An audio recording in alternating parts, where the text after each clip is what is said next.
तर आज आपण बघणार आहे की कधी कधी प्राइस ऍक्शन ही किती इम्पॉर्टंट असते एका इंडिकेटर पेक्षाही. तर एक बेसिक मस्त एक्झाम्पल आहे इन्फोसिसचा शेअर. तर आज आपण इन डिटेल त्याचा टेक्निकल अनालिसिस करणार आहे आणि प्रोबॅबिलिटी याच्यात काय आहे, बाईंगची प्रोबॅबिलिटी आहे की हा अजून इथून पडणार आहे शेअर. तर नमस्कार मित्रांनो, मी मंदार नाईक आपल्या सगळ्यांचं द फायनान्शियल सेव्ही चॅनलवर स्वागत करतो.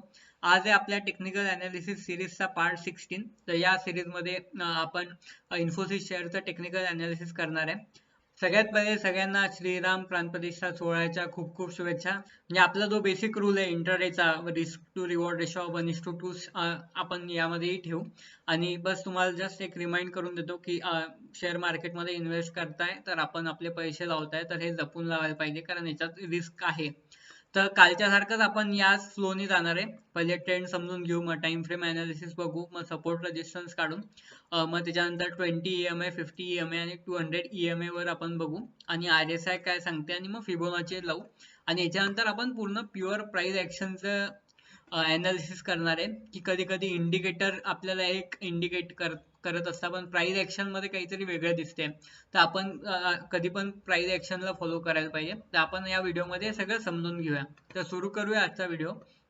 तर आता मी इन्फोसिसचा हा जो ग्राफ आहे, हा म्हणजे मी झिरोदाच्या याच्यात इन्फोसिसचा ग्राफ ओपन केलेला आहे आणि आता हा त्याचा 1 मंथचा चार्ट आहे. सो इथे आपल्याला क्लिअर कट कळतंय की इन्फोसिस हा एक अप्पर म्हणजे बुलिश पॅटर्न वर चाललेला आहे. ऑल टाइम हाय आणि आता लेटेस्टच लावलेला आहे आणि त्याच्यानंतर हा करेक्शन होऊन हा वर जायचा ट्राय करतोय. हा आपला ओव्हरऑल व्ह्यू आहे. दुसरी गोष्ट याच्यात आपल्याला दिसते की आपण इथे एक सिंपल ट्रेंड लाईन जर ड्रॉ करायचा, हा ट्रेंड लाईनला रिस्पेक्ट करून मार्केटनी वर गेलेला आहे. ही ट्रेंड लाईन आपल्याला भेटलेली आहे. दुसरी गोष्ट नियरेस्ट सपोर्ट आणि रेजिस्टन्स आपल्याला काढायचा आहे. सो आपण इथून हॉरिझॉन्टल लाईन सिलेक्ट केली आणि इथे आपल्याला हा नियरेस्ट सपोर्ट दिसतोय जो की लगेचच आहे वरतीच्या मंथली मधला. मी याला आणि हा आहे त्याच्या खालचा नियरेस्ट रेजिस्टन्स. सो हे सपोर्ट आणि रेजिस्टन्स आपण का घेतलेले आहे याचं एक कारण सांगतो की मार्केट जेव्हा या सपोर्टला ब्रेक करून वर गेलं होतं तेव्हा याच लेवलला मार्केटने सपोर्ट घेतला होता. मी थोडा कलर याचा चेंज करून डार्क करतो. मी ब्लॅक कलर केलेला आहे मंथली सपोर्ट आणि रेजिस्टन्सचा. ठीक आहे. आता आपल्याला पाहायचंय पुढे की आता हा आपण सपोर्ट पाहिला होता की हा रेजिस्टन्स कसा आला, हा ब्रेक केल्यावर हा रेजिस्टन्स झाला आणि जेव्हा मार्केटनी याला ब्रेक केलं होतं तेव्हा मार्केटनी 1 2 3 वेळा इथे रेजिस्टन्स घेऊन मग नंतर याला सपोर्ट घेतलेला आहे. म्हणून हा नियरेस्ट सपोर्ट झालेला आहे आणि हा रेजिस्टन्स झालेला आहे. तर हे आपण मंथली याच्यात पाहिलेलं आहे की मार्केट बुलिश आहे, आपल्याला एक ट्रेंड लाईन भेटलेली आहे, आपण नियरेस्ट सपोर्ट रेजिस्टन्स ड्रॉ केलेला आहे. आता आपण जाऊया विकली याच्यात. विकली याच्यात आपल्याला कळतंय की मार्केट एक खूप इम्पॉर्टंट लेवलला सध्या उभं आहे. सो आपण ती लेवल ड्रॉ करून घेऊया. ती लेवल आहे ही. आता ही लेवल कुठून येते तर याचा मी एक कलर रेड करतो आणि थोडा याचा लेंथ वाढवतो. सो ही जी लेवल आहे तर ही लेवल आहे मार्केटनी या लेवलला एकदा, दोनदा, तीन आणि हे इथे तिसऱ्यांदा मार्केट याला टेस्ट करायला चाललेलं आहे वरती. सो ही लेवल आहे 1665 ची. सो आपण क्लिअरली विकली याच्यात पाहू शकतो इथे मार्केटनी एकदा इथे केलं, परत इथे त्याला ब्रेक करायचा ट्राय केला, इथे एकदा ट्राय केलं, आता त्याच लेवलला आलेलो आहे. आता दुसऱ्यांसाठी ही लेवल काय इम्पॉर्टंट आहे परत की मार्केटने जेव्हा या लेवलला ब्रेक केलं होतं तेव्हा मार्केटने इथे एक सपोर्ट घेतलेला आहे, इथे दुसरा सपोर्ट घेतलेला आहे, इथे तिसरा सपोर्ट घेतलेला आहे, हा चौथा सपोर्ट घेतलेला आहे आणि मग ब्रेक केलेले आहे. ठीक आहे. सो ही लेवल खूप इम्पॉर्टंट आहे आणि करंटली मार्केट एक जवळपास 6-8 महिने साईडवेज राहून परत त्याच लेवलला आलेलं आहे जी आहे म्हणजे आपली लेवल आहे 1665 ची आणि करंट शेअर प्राइस 1648. तर तिने 1 वीकला त्या लेवलला टच करून मार्केट खाली आलेलं आहे. सो ही लेवल आपल्याला खूप इम्पॉर्टंट भेटलेली आहे. हा नियरेस्ट रेजिस्टन्स आपण याला पाहू शकतो. आता हा आपला झाला विकली नियरेस्ट रेजिस्टन्स. आता आपल्याला विकली सपोर्ट ड्रॉ करायचा आहे. सो सपोर्ट साठी आपण हीच लेवल आपल्याला पाहिजे. आता ही जी आहे म्हणजे आधीच्या वीकची हायएस्ट पॉईंट याला आपण सपोर्ट कन्सिडर करतोय कारण इथे आपल्याला क्लिअर दिसतंय की एकदा मार्केटने त्याला रिस्पेक्ट केलेला आहे, दोनदा केलेला आहे. इथे जेव्हा मार्केट आलं होतं तेव्हा त्या लेवलला मार्केटने सपोर्ट म्हणून कन्सिडर केलं होतं. जेव्हा ती लेवल ब्रेक केली तेव्हा त्याला रेजिस्टन्स म्हणून पाहिलेलं आहे आणि परत त्याच लेवलला सपोर्ट घेतलेला आहे. सो आता आपल्याला मंथली हे भेटलेलं आहे, एक मंथली रेंज भेटलेली आहे आणि एक वीकली रेंज भेटलेली आहे. ठीक आहे. आता सो डेली टाइम फ्रेम मध्ये आता आपण पाहूया की आपल्याला ऍज सच इम्पॉर्टंट लेवल्स भेटत नाहीये. त्याचं कारण एक आहे की आपल्याला इथे एक नियरेस्ट सपोर्ट जो आहे तो विकलीचा सपोर्ट दिसतोय आणि जो विकली आपण रेजिस्टन्स काढला होता तोच डेलीचा पण रेजिस्टन्स आपल्याला दिसतोय. तर आता आपल्याला हे एक इम्पॉर्टंट दोन लेवल्स भेटलेले आहेत, एक म्हणजे 1611 ची जो आहे सपोर्ट आणि एक 1665 ची. जर आता याचं ब्रेकआउट झालं तर खूप शेअर ऑल टाइम हायला पण जाऊ शकतो. त्याच्या आपण टार्गेट 1 2 3 पण कसं लावायचं आहे ठरवू. आणि जर ब्रेकआउट झालं म्हणजे या लेवलला जर ब्रेक केलं तर मार्केट किती खाली पडू शकतो, किती याच्यात फॉल येऊ शकतो, हे आपल्याला याच्या पण आपण लेवल्स पाहू. तर हे आपण एक सपोर्ट आणि रेजिस्टन्स काढून घेतला. आता आपण इंडिकेटर लावूया. सो EMA इंडिकेटर मी लावलेलं आहे काल सांगितल्याप्रमाणे. जे EMA 20 जे आहे ते ग्रीन कलरचं आहे, EMA 50 जे आहे ते लाल कलर मध्ये लावलेलं आहे आणि EMA 200 जे आहे ते ब्लॅक कलर मध्ये लावलेलं आहे.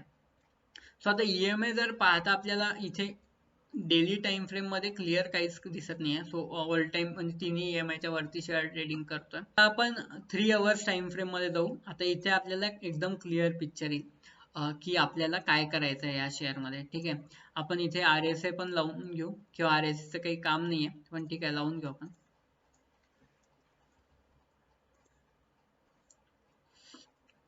सो RSI 3 आवर्स मध्ये आपल्याला दिसते की इथे मार्केट ओव्हरबॉट झोनच्या जवळ आहे. ठीक आहे, सो मार्केटनी हा ओव्हरबॉट झोन कसा आपल्याला इथे दिसतोय, याचं कारण आहे की मार्केटनी खूप मोठं इथे व्हॉल्यूम सहित ब्रेकआउट दिलं होतं आणि त्याच्यानंतर मार्केट एका रेंज मध्ये गेलेलं आहे. ठीक आहे, सो RSI असं सांगते की हे ओव्हरबॉट झालेलं आहे बिकॉज ऑफ दिस व्हॉल्यूम. ठीक आहे, पण आता आपण याच्यावरच विश्वास ठेवायला पाहिजे का? तर नाही, नुसतं RSI ला आपण फॉलो नाही करायला पाहिजे.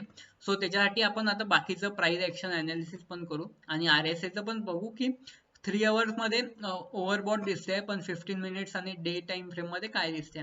सो डे टाइम फ्रेम मध्ये पण हे ओव्हरबॉट झोनच्या जवळच दिसलेलं आहे आणि वीक टाइम फ्रेम मध्ये पाहायला गेलं तर हे परत ओव्हरबॉटच्या झोन कडे चाललेलं आहे. म्हणजे याचा अर्थ काय, याच्यात बाईंग अजूनही चालू आहे. ठीक आहे, आणि मंथली टाइम फ्रेम मध्ये पाहिलं तर याच्यात अजून आपल्याला दिसते की हे अजूनही ओव्हरबॉट झोन कडे जायचं आहे. म्हणजे याच्यात मंथली याच्यात अजून भरपूर बाईंग व्हायचे चान्सेस दिसत आहे. सो जरी 3 आवर्स मध्ये हे ओव्हरबॉट दिसते तरी लॉंग टाइम फ्रेम मध्ये हे बाईंग याच्यात होऊ शकते. सो हा एक न्यूट्रल पॅरामीटर झालेला आहे. म्हणजे 15 मिनिट्सच्या याच्यात जर आपण क्लिअर पाहिलं आता की इथे आपल्याला 15 मिनिट्स मध्ये दिसते की याच्यात अजून बाईंग होऊ शकते, भरपूर होऊ शकते. सो नुसतं डे टाइम फ्रेम आणि 3 आवर्स याच्यात आपण पाहून होत नाही. म्हणजे RSI ने आपल्याला न्यूट्रल कॉल दिलेला आहे की तुम्ही बाय करू पण शकता नाही पण करू शकता. ठीक आहे, सो असं नुसतं एका इंडिकेटरवर आपण जाऊन चालत नाही. आता दुसरी इम्पॉर्टंट गोष्ट मला 3 आवर्सच्या टाइम फ्रेम मध्ये एक तुम्हाला दाखवायची होती की 3 आवर्सच्या टाइम फ्रेम मध्ये एक खूप इम्पॉर्टंट लेवल आपल्याला भेटते. ती म्हणजे आपण आता RSI बंद करू आणि खूप इम्पॉर्टंट लेवल इथे आपल्याला दिसते. जर तुम्हाला मी झूम इन करून दाखवतो. सो इथे एक इनसाइड कॅन्डल क्रिएट झालेली आहे. ठीक आहे, सो ही लेवल आहे, जी लेवल आहे की 1651 ची जी लेवल आहे आणि त्याच्यानंतर ही जी लेवल आहे एक 1645 ची. तर या लेवलच्या मध्ये 3 आवर टाइम फ्रेम मध्ये एक इनसाइड कॅन्डल क्रिएट झालेली आहे. ठीक आहे, सो आता आपल्याला अजून एक पॉईंट नियरेस्ट इनसाइड कॅन्डल आपण जर स्ट्रॅटेजी लावली इथे, सो इथे आपल्याला इमिजिएट बाईंग एंट्री म्हणजे आपल्याला बघावं लागेल पुढच्या कॅन्डल्स कशा तयार होतात आणि त्याच्यावर आपल्याला एक खूप चांगला ऑप्शन इथे भेटू शकतो. कारण आपल्याला रेजिस्टन्स लेवल माहिती आहे, सपोर्ट लेवल माहिती आहे. आता आपल्याला हे पाहता येईल की याचं पुढे काय होऊ शकते. ठीक आहे, तो खूप डिटेल मध्ये टेक्निकल अनालिसिस न करता खूप आपल्याला एक इम्पॉर्टंट लेवल भेटली होती विकली आणि मंथली टाइम फ्रेम मध्ये, ती म्हणजे ही जी आहे 1665 ची जवळपास. तर आणि खालची जी लेवल आहे ती आहे 1616 ची. तर सांगायचं एवढंच तात्पर्य की आता आपल्याला वेट अँड वॉच करायचं आहे. सो या बॉक्सच्या ब्रेकआउट नंतर काय होते, सो जर या बॉक्सला वरनं ब्रेकआउट दिलं तर आपल्याला परत एक ही लेवल भेटू शकते जिला आपण टार्गेट 1 पण कन्सिडर करू शकतो. ठीक आहे, आणि त्याच्यानंतर ऑल टाइम हायला आपण टार्गेट 2 कन्सिडर करू शकतो. सो आता हे टार्गेट कुठून काढले मी, तर इथे हिला आपण नियरेस्ट रेजिस्टन्स आहे या लेवलच्या नंतरचा 1 2, परत इथे 3 4, मग याला सपोर्ट घेतलेला आहे, परत इथे 2 3 वेळा याचा रेजिस्टन्स घेतलेला आहे, मग पडताना इथे सपोर्ट घेतलेला आहे. ठीक आहे, सो हे आपलं टार्गेट 1 होते. त्याच्यानंतर ऑल टाइम हाय आपलं टार्गेट 2 राहील. आता हा काही रिकमेंड करतोय का मी, तर हे रिकमेंडेशनचा शेअर नाहीये. मी जस्ट तुम्हाला सांगतोय की टेक्निकल अनालिसिस मधनं आपण टार्गेट्स कसे काढता येतात आणि जर हा ब्रेकआउट फेल झाला आहे किंवा खालनं ब्रेकआउट दिला तर आपल्याला पहिलं जे आहे रेजिस्टन्स 1535 चा जो आपण काढला होता डे टाइम फ्रेम मध्ये आणि त्याच्यानंतर आहे ट्रेंड लाईन.